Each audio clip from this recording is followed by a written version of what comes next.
So hello everyone, welcome to my channel study for you.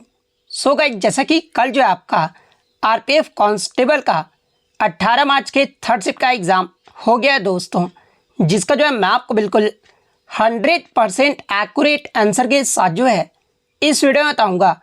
तो देख लेते हैं कि कल जो है आपके 18 मार्च के थर्ड शिफ्ट के एग्ज़ाम में जो है किस प्रकार के प्रश्न जो वो पूछे गए हैं। उससे पहले एक बात और दोस्तों, कि जिन्होंने भी अगर चैनल को सब्सक्राइब नहीं किया है तो आरपीएफ कांस्टेबल एग्ज़ाम से रिलेटेड पल पल की अपडेट के लिए जो है चैनल को सब्सक्राइब ज़रूर कर दीजिएगा। और बगल में ही आपको एक बेल आइकन यानी घंटी का निशान भी दिख रहा होगा, तो आप उसे भी जो है ज़रूर प्रेस कर दीजिएगा। तो चलिए वीडियो को स्टार्ट करते हैं। तो आपका पहला क्वेश्चन आया था कि कानपुर में 1857 के विद्रोह का जो दमन है ना, ये किसने किया था। तो आप ही बताइए, ये प्रश्न जो आपसे कितने बार जो आपका रिपीट जो वो किया गया था। तो देखिए, कानपुर में 1857 के विद्रोह का जो दमन है ना, ये कैंपबेल के द्वारा जो ये आपका दमन जो वो किया गया था। तो ऑप्शन बी कैंपबेल आपका यहाँ पे करेक्ट आंसर होगा। नेक्स्ट आपका यहाँ पर आया था कि 1857 की जो क्रांति है ना, ये कब शुरू हुआ था। एग्जैक्ट डेट जो आपसे पूछा गया था। तो देखिए, 1857 की जो क्रांति है ना, ये आपका 10 मई 1857 से जो है ये आपका मेरठ से जो है आपका शुरू किया गया था। तो ऑप्शन 1 10 मई आपका यहाँ पे करेक्ट आंसर होगा। नेक्स्ट आपका यहाँ पर आया था कि 1906 में स्वराज्य शब्द का जो प्रयोग करने वाले प्रथम भारतीय जो है ना, ये कौन थे। तो देखिए, 1906 में स्वराज्य शब्द का प्रयोग करने वाले जो प्रथम भारतीय थे ना, ये आपके दादा भाई नौरोजी थे। तो ऑप्शन डी दादा भाई नौरोजी आपका करेक्ट आंसर होगा। नेक्स्ट आपका क्वेश्चन यहाँ पर आया था कि भारतीय संविधान के अनुच्छेद 356 में जो है ना, ये किसका प्रावधान जो वो किया गया है। तो देखिए, भारतीय संविधान के अनुच्छेद 356 में जो है ये आपके राज्यों में राष्ट्रपति शासन लगाने का प्रावधान जो वो आपका किया गया है। तो ऑप्शन 2 आपका यहाँ पे करेक्ट आंसर होगा। नेक्स्ट आपका यहाँ पर क्वेश्चन आया था कि निम्नलिखित में से किस युद्ध से जो है भारत में ब्रिटिश राज्य की जो है ना, ये आपका औपचारिक नींव जो है ये आपका पड़ा था। तो देखिए, ये जो आपका प्लासी का युद्ध हुआ था ना, जो कि आपका 1757 में जो ये आपका लड़ा गया था, और इसी युद्ध से भारत में जो आपका ब्रिटिश राज्य की जो है ना औपचारिक नींव जो ये आपका पड़ा था। तो ऑप्शन 2 प्लासी का युद्ध आपका करेक्ट आंसर होगा। नेक्स्ट आपका क्वेश्चन यहाँ पर आया था कि मौसिन राम जो है मेघालय के किस पहाड़ी पर स्थित है। तो देखिए, मौसिन राम की बात कर ले तो ये जो आपका मेघालय की खासी पहाड़ी पर जो ये आपका स्थित है। तो ऑप्शन 1 खासी पहाड़ी आपका करेक्ट आंसर होगा। इसके अलावा मैं आपको बता दूं कि भारत विश्व में सबसे ज़्यादा जो बारिश होता है ना, ये आपका मौसिन राम में ही होता है। और मौसिन राम जो ये आपका किस राज्य में स्थित है, तो ये आपका मेघालय राज्य में स्थित है। तो ये पॉइंट भी आप ध्यान में रखिएगा। नेक्स्ट आपका क्वेश्चन यहाँ पर आया था, क्वेश्चन ये पूछा गया था कि भारतीय सेना ने जो है आपके संयुक्त मानवीय सहायता और आपदा राहत अभ्यास संयुक्त विमोचन 2024 का जो सफलतापूर्वक आयोजन है ना, ये कहां पर किया गया था। तो ये आपका 18 से 19 नवंबर 2024 तक जो है अहमदाबाद और पोरबंदर गुजरात में जो ये इसका आयोजन जो वो किया गया था। तो अहमदाबाद आपका करेक्ट आंसर होगा। इसके अलावा बात कर ले कि इस अभ्यास का जो आयोजन है ये किसके द्वारा किया गया था। तो ये आपका दक्षिणी कमान के कोणार्क कोर के द्वारा जो वो आपका किया गया था। तो ये पॉइंट भी आप ध्यान में रखिएगा। नेक्स्ट आपका क्वेश्चन यहाँ पर आया था कि जो आपका COP29 का जो आयोजन है ना, ये कहाँ पर किया गया था। तो देखिए, COP29 का जो आयोजन है ना, ये आपका बाकू अजरबैजान में जो है इसका आयोजन जो वो किया गया था। तो बाकू अजरबैजान आपका करेक्ट आंसर होगा। और अगला जो आपका COP30 होगा, ये कहाँ पर आयोजित किया जाएगा। तो ये आपका ब्राजील में आयोजित किया जाएगा। तो ये फैक्ट भी आपको ध्यान में रखना है। नेक्स्ट क्वेश्चन देखने से पहले दोस्तों, कि थर्ड शिफ्ट का जो भी एग्जाम देकर आए हैं या फिर एनटीपीसी या ग्रुप डी का आप अगर एग्जाम देने वाले हैं, तो ये क्वेश्चन तो आपका थर्ड शिफ्ट में नहीं आया था। मैं आपको पहले ही बता दूं कि ये क्वेश्चन आपका थर्ड शिफ्ट में नहीं आया था, लेकिन एनटीपीसी और ग्रुप डी वाले कैंडिडेट्स के लिए जो है ये क्वेश्चन मैं रखा हूँ कि नोमैडिक एलिफेंट जो है ना, भारत और किस देश के बीच जो है एक आपका जो वो संयुक्त सैन्य अभ्यास है, जहाँ पे ऑप्शन आपका है चीन, सेकेंड ऑप्शन है आपका मंगोलिया, थर्ड ऑप्शन है आपका वियतनाम और फोर्थ ऑप्शन है आपका भूटान। अगर आप रियल में एनटीपीसी और ग्रुप डी का तैयारी कर रहे हैं तो आप कमेंट करके जरूर जवाब दीजिएगा कि इसका सही उत्तर जो वो क्या होगा। नेक्स्ट आपका क्वेश्चन यहाँ पर आया था कि हाल ही में भारत और किस देश के साथ जो है आपके द्विपक्षीय निवेश संधि पर जो है ये आपका हस्ताक्षर जो वो किया गया है। तो देखिए, मैं आपको बता दूं कि हाल ही में भारत और उज्बेकिस्तान के मध्य जो है ना, ये आपके द्विपक्षीय निवेश संधि पर हस्ताक्षर जो ये आपका किया गया है। तो भारत और उज्बेकिस्तान आपका यहाँ पे करेक्ट आंसर होगा। नेक्स्ट आपका क्वेश्चन यहाँ पर आया था कि 2011 की जनगणना के अनुसार भारत का जो है नगरीय लिंगानुपात जो है ना ये कितना रहा था। नगरीय लिंगानुपात जो वो आपसे पूछा गया था।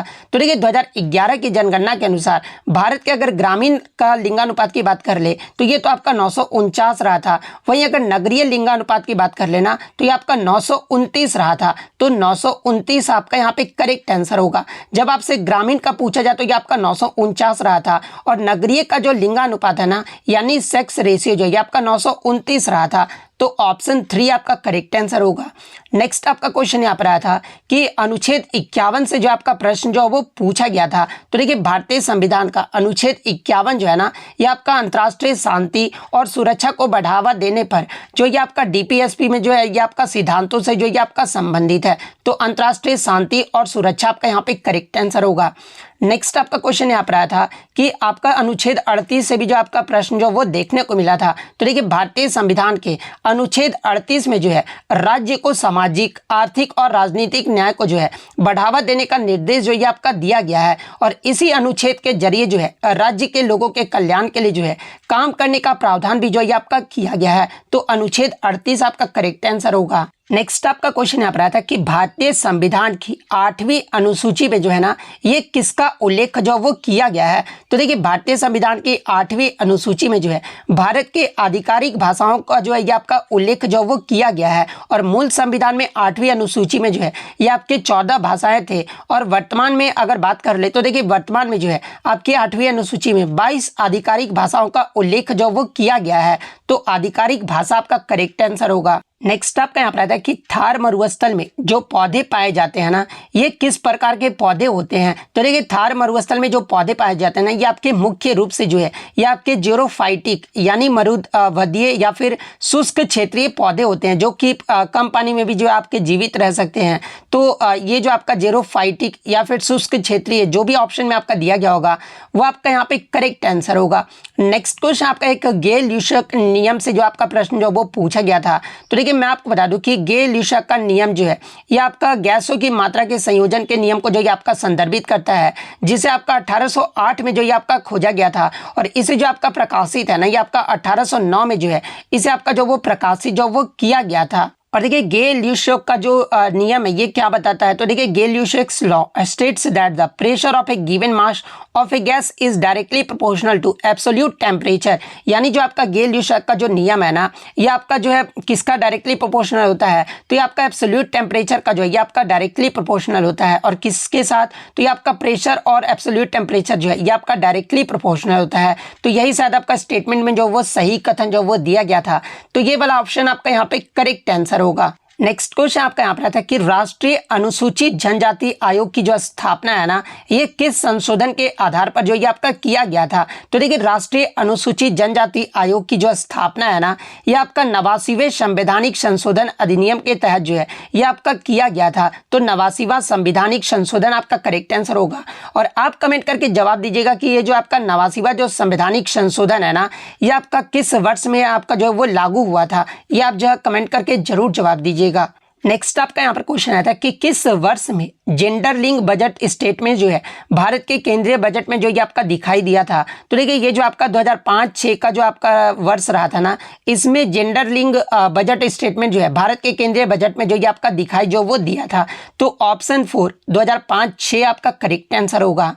नेक्स्ट क्वेश्चन आपका यहाँ पर आता है कि केंद्रीय युवा मामले और खेल मंत्री श्री अनुराग सिंह ठाकुर के द्वारा जो है हाल ही में आपका कृति यानी खेलो इंडिया राइजिंग टैलेंट आइडेंटिफिकेशन ये जो कृति कार्यक्रम है ना ये किस शहर में जो ये आपका शुरू किया गया था। तो देखिए आपके अनुराग सिंह ठाकुर के द्वारा ये जो आपका कृति कार्यक्रम है ना ये आपका चंडीगढ़ में जो ये आपका शुरू किया गया था। तो चंडीगढ़ आपका यहाँ पे करेक्ट आंसर होगा। एक क्वेश्चन जो आपका 1991 के उदारीकरण से जो आपका पब्लिक सेक्टर पर इस प्रकार का प्रश्न जो वो देखने को मिला था। तो देखिए 1991 में भारत में आर्थिक सुधारों की शुरुआत हुई थी जिसे आपका लिबरलाइजेशन यानी उदारीकरण के नाम से जाना जाता है। और इन सुधारों के तहत भारत ने अपनी अर्थव्यवस्था को जो है बाजार आधारित बनाने के लिए कई कदम भी उठाए थे और इन सुधारों के कारण ही जो है आपका लोक क्षेत्र यानी पब्लिक सेक्टर पर ध्यान जो है ना ये आपका केंद्रित किया गया था। तो पब्लिक सेक्टर आपका यहाँ पे करेक्ट आंसर होगा। नेक्स्ट आपका यहाँ पर आता है कि उमा शंकर मिश्रा जो है ना ये किस वाद्य यंत्र से संबंधित है। तो देखिए उमा शंकर मिश्रा की बात कर ले तो ये जो आपके सितार वाद्य यंत्र से संबंधित है, तो सितार आपका यहाँ पे करेक्ट आंसर होगा। नेक्स्ट क्वेश्चन आपका यहाँ पर आया था कि 1 kg joule is equal to, इसके बाद आपका फिल इन द ब्लैंक्स दिया गया था, उसके बाद ग्राम सेंटीमीटर पर सेकंड स्क्वायर जो वो आपका दिया गया था। तो देखिए 1 kg joule is equal to जो होता है ना ये आपका 10⁻7 ग्राम सेंटीमीटर स्क्वायर पर सेकंड स्क्वायर होता है। तो 10⁻7 आपका यहाँ पे करेक्ट आंसर होगा। नेक्स्ट आपका क्वेश्चन यहाँ पर आया था कि भारत का सबसे बड़ा कॉफी उत्पादक राज्य जो है ना ये कौन सा है। तो ये भी प्रश्न आपका रिपीटेड है। तो देखिए भारत का जो सबसे बड़ा कॉफी उत्पादक राज्य है ना ये आपका कर्नाटक राज्य है। तो कर्नाटक आपका करेक्ट आंसर होगा। नेक्स्ट आपका क्वेश्चन यहाँ पर आया था कि अनुच्छेद 16 का खंड जो 6 है ना ये आपका किससे संबंधित है। तो ये भी प्रश्न मैं आपको बता दूं कि आपका रिपीटेड प्रश्न है। और ये जो आपका अनुच्छेद 16 का खंड 6 जो है ना ये आपका आर्थिक रूप से कमजोर वर्ग यानी EWS के लिए जो है ये आपका आरक्षण का प्रावधान जो वो किया गया है। और इसे आपका 103वें संविधान संशोधन जो कि आपका 2019 के द्वारा अनुच्छेद 16 में खंड 6 को जो ये आपका जोड़ा गया था, जो कि आपका 14 जनवरी 2019 को जो ये आपका प्रभावी हुआ था। और राज्य को समाज के आर्थिक रूप से जो है EWS के सदस्यों की सरकारी पदों पर नियुक्तियों के में आरक्षण के लिए जो है विभिन्न प्रावधान करने का अधिकार जो वो देता है, जो कि आपका EWS में 10% का आरक्षण जो वो दिया जाता है। तो अनुच्छेद 16 का खंड 6 आपका करेक्ट आंसर होगा।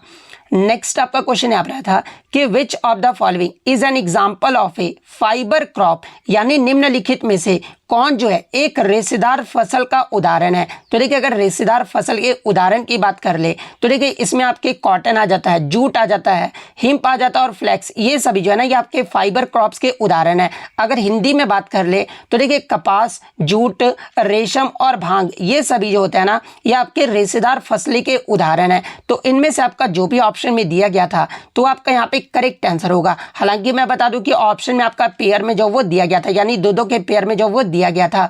नेक्स्ट आपका क्वेश्चन यहाँ पर आया था कि भारत छोड़ो आंदोलन के समय किसने गुप्त कांग्रेस रेडियो जो है ना ये चलाया था। तो देखिए भारत छोड़ो आंदोलन के समय जो गुप्त कांग्रेस रेडियो है ना ये आपका उषा मेहता के द्वारा जो ये आपका चलाया गया था। तो उषा मेहता आपका करेक्ट आंसर होगा। नेक्स्ट आपका क्वेश्चन यहाँ पर आया था कि 29 अगस्त 2024 को जो है मुस्लिम विवाह और तलाक का सरकारी पंजीकरण अनिवार्य करने संबंधी विधेयक जो है ना ये आपका किस राज्य के द्वारा जो है ये आपका पारित किया गया था। तो देखिए मैं आपको बता दूं कि 29 अगस्त 2024 को जो है ये आपका असम विधानसभा ने जो है मुस्लिम विवाह को सरकारी पंजीकरण अनिवार्य करने संबंधी विधेयक जो है ये आपका पारित जो वो किया गया था। तो असम आपका यहाँ पे करेक्ट आंसर होगा। और ये जो अधिनियम है ना ये किसका स्थान लेगा। तो देखिए ये जो अधिनियम है असम मुस्लिम विवाह एवं तलाक अनिवार्य पंजीकरण विधेयक 2024 जो है ये आपके ब्रिटिश काल के असम मुस्लिम विवाह एवं तलाक पंजीकरण अधिनियम 1935 का जो ये आपका स्थान लेगा। तो ये फैक्ट भी आपको ध्यान में रखना है।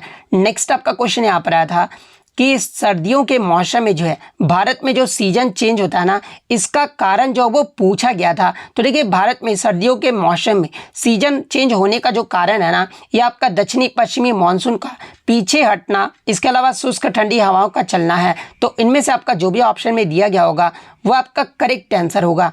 नेक्स्ट आपका क्वेश्चन यहाँ पर आया था कि बे ऑफ बंगाल के ऊपर क्लाइमेट जो इफेक्ट है ना इसका क्या कारण है। तो देखिए बंगाल की खाड़ी में बढ़ते तापमान, समुद्र के स्तर और मानसून के पैटर्न में परिवर्तन के कारण जो है ये आपका जलवायु प्रभाव का अनुभव जो वो देखने को मिलता है, जिसके कारण चक्रवातों की आवृत्ति और तीव्रता में जो है ये आपका वृद्धि जो वो देखने को मिल रहा है और तटीय बाढ़ जो ये आपका आ रहा है तथा इसके अलावा पारिस्थितिकी तंत्र और आजीविका पर भी जो है ये आपका संभावित प्रभाव जो वो देखने को मिल रहा है। तो इनमें से आपका जो भी ऑप्शन में दिया गया होगा वो आपका करेक्ट आंसर होगा। नेक्स्ट आपका क्वेश्चन यहाँ पर आया था कि आपका एक पॉलीसेकेराइड से जो है आपका प्रश्न जो वो देखने को मिला था। हालांकि आपका डेफिनेशन या फिर कुछ स्टेटमेंट बेस्ड जो आपका प्रश्न देखने को मिला था। तो देखिए मैं आपको बता दूं कि जब 10 या 10 से अधिक मोनोसेकेराइड इकाइयाँ यानी सरल शर्करा ग्लाइकोसिडिक बंधों द्वारा जुड़ता है तो ये जो आपके पॉलीसेकेराइड एवं जटिल कार्बोहाइड्रेट जो है ये आपका बनाता है। तो ये वाला ऑप्शन आपका यहाँ पे करेक्ट आंसर होगा।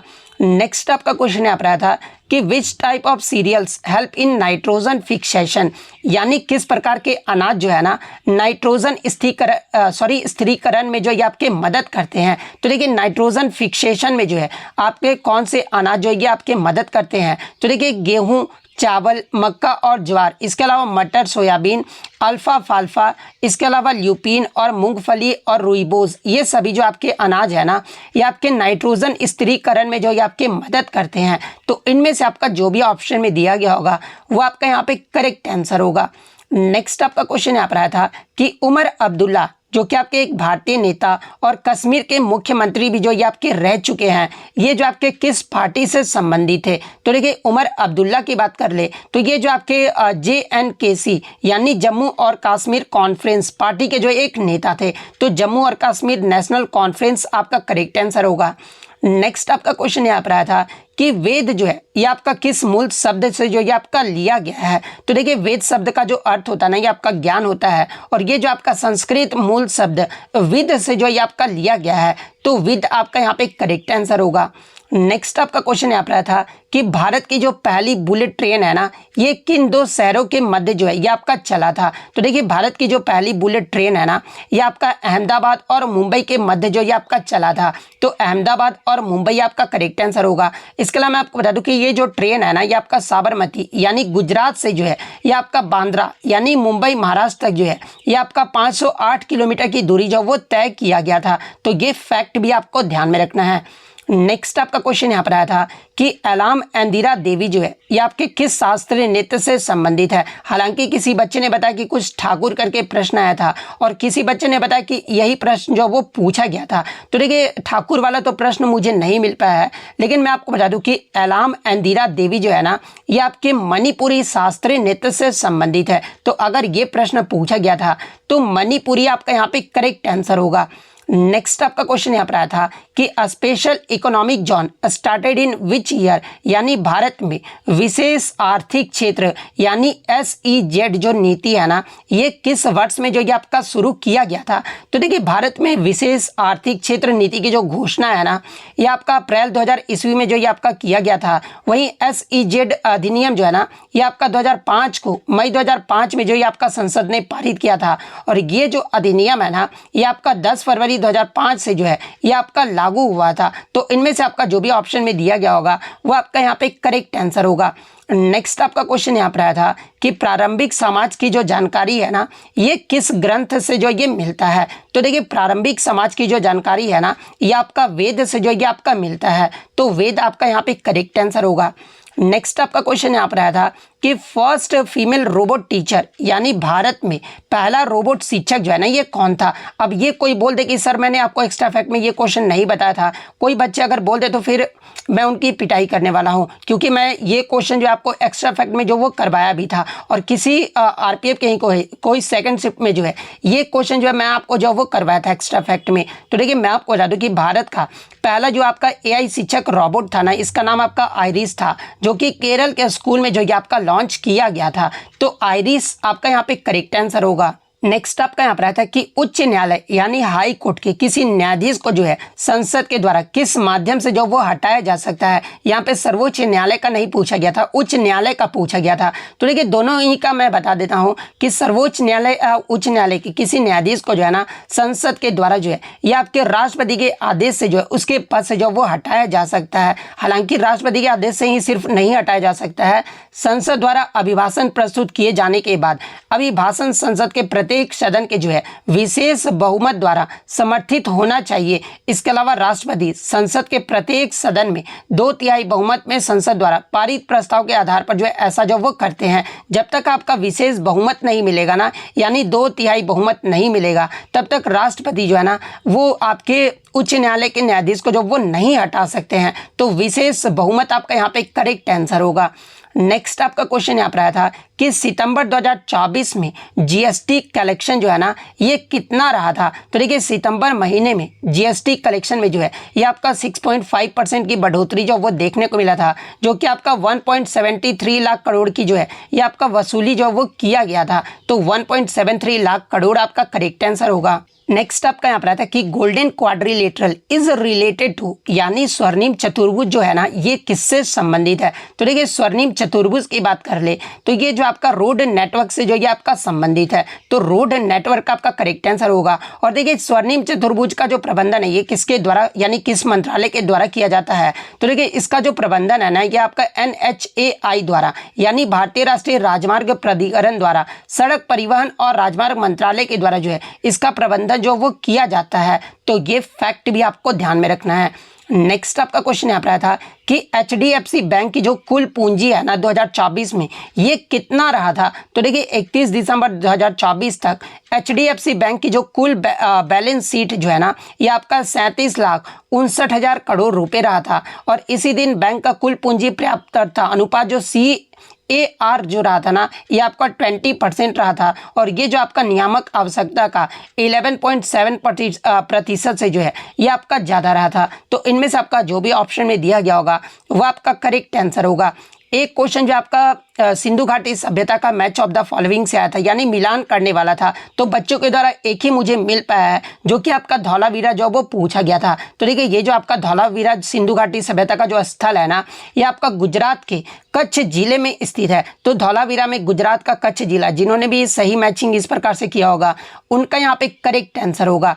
नेक्स्ट आपका क्वेश्चन यहाँ पर आया था कि सांची जो स्तूप है ना ये आपका किस राज्य में स्थित है, तो देखिए सांची का जो स्तूप है ना जो कि आपका एक बौद्ध स्मारक है और अपने महान स्तूप के लिए जो वो प्रसिद्ध है, जो कि आपका भारत के मध्य प्रदेश राज्य के जो है रायसेन जिले में स्थित है। तो मध्य प्रदेश आपका करेक्ट आंसर होगा। और सांची के स्तूप का जो निर्माण है ना ये आपका सम्राट अशोक के द्वारा जो वो करवाया गया था। तो ये फैक्ट भी आपको ध्यान में रखना है। इसके अलावा मैं आपको बता दूं कि सेकंड शिफ्ट का जो है मैंने वीडियो अपलोड नहीं किया है। तो सेकंड शिफ्ट का जो भी कैंडिडेट्स अगर एग्जाम देकर आए हैं तो अगर आपको कोई भी क्वेश्चन याद है तो इस वीडियो में जो आप कमेंट कर दीजिएगा सेकंड शिफ्ट के क्वेश्चन।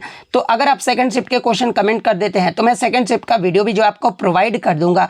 इसके अलावा अगर बात कर ले कि आपका इसका आंसर की जो है कब तक रिलीज किया जाएगा, क्योंकि बच्चे का ये भी डाउट है, तो देखिए मैं आपको बता दूं कि 23 से 24 तारीख के मध्य जो है ना आपका इसका आंसर की भी जो है वो आपका जो वो जारी कर दिया जाएगा। अब बोलेंगे सर ये आपका ऑफिशियल न्यूज़ तो नहीं है, तो देखिए अब फिर जब ऑफिशियल न्यूज़ ही आपको पाना है तो ऑफिशियल जब आएगा तो मैं टेलीग्राम पे अपलोड कर दूंगा।